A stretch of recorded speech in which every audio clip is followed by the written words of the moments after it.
Les taxes sur la facture d'électricité, c'est à peu près 30%. Entre la TVA, la CSPE, la donc TICFE, la CTR, c'est 30% de la facture. La TURF. Et exactement. Donc je veux dire, le scandale absolu, c'est qu'on demande encore de l'argent aux Français. C'est ça le scandale en fait. Voilà, on voit exactement ce qui, à mon avis, exaspère les contribuables. C'est-à-dire très concrètement, vous parlez des agences de l'État. Les directeurs des agences vous disent ah non mais vous savez ma commission, mon conseil il est indispensable. Donnez-moi des exemples d'agences de l'État. On ne sait pas ce que c'est. Il paraît qu'il y en a 1300 agences de l'État. Alors il y en a 1200. Donnez-moi deux exemples d'agences inutiles. Vous avez l'agence de développement de la culture kanak. Vous avez l'AFIT qui s'occupe des infrastructures. Vous avez l'ANS, l'agence nationale du sport, qui distribue de l'argent alors que d'autres ministères font exactement la même chose. Vous en avez foison.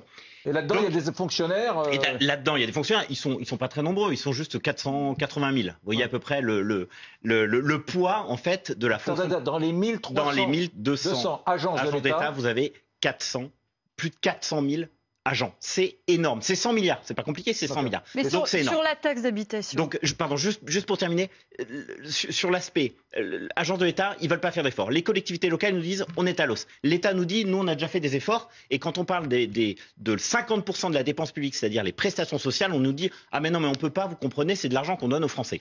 Sur la taxe d'habitation, je suis évidemment complètement opposé. On a compensé à l'euro près ce que les collectivités ont perdu. Et puis je pense que c'est aux collectivités aussi de se restructurer. Collectivités locales, vous avez plus 44% de fonctionnaires depuis 20 ans. Enfin, je veux dire, il y a un moment où il faut quand même aussi qu'ils fassent le ménage chez eux. Ils travaillent pas, ils sont même pas au niveau des 35 heures. Ils ont des congés supérieurs à tout à chacun.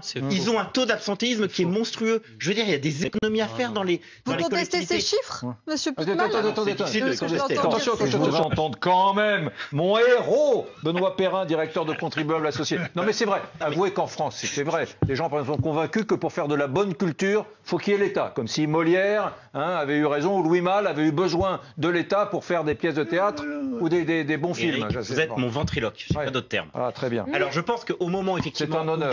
Merci. Au moment où effectivement on a une crise budgétaire, c'est l'occasion de se poser les bonnes questions, la question des impôts, la question de la dépense publique, et puis surtout la question très simplement du périmètre de l'État. Je veux dire, il y a un moment où il faut quand même se poser la question pourquoi l'État serait dans des entreprises comme qu'on a cité tout à l'heure, Orange, Stellantis, la Française des Jeux? Je vois pas.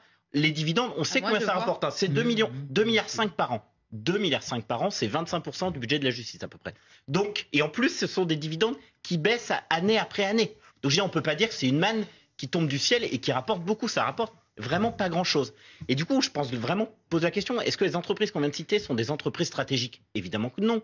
Est-ce que des entreprises liées à la défense, comme on a dit tout à l'heure, Airbus, Safran, Thales, sont des entreprises qui sont stratégiques? La réponse est oui. Orange donc qui là, gère nos systèmes d'information alors qu'on a des cyberattaques d'une minorité de blocage. En tout cas, il faut trouver des dispositifs pour que l'État, dans des sujets essentiels, ait son mot à dire.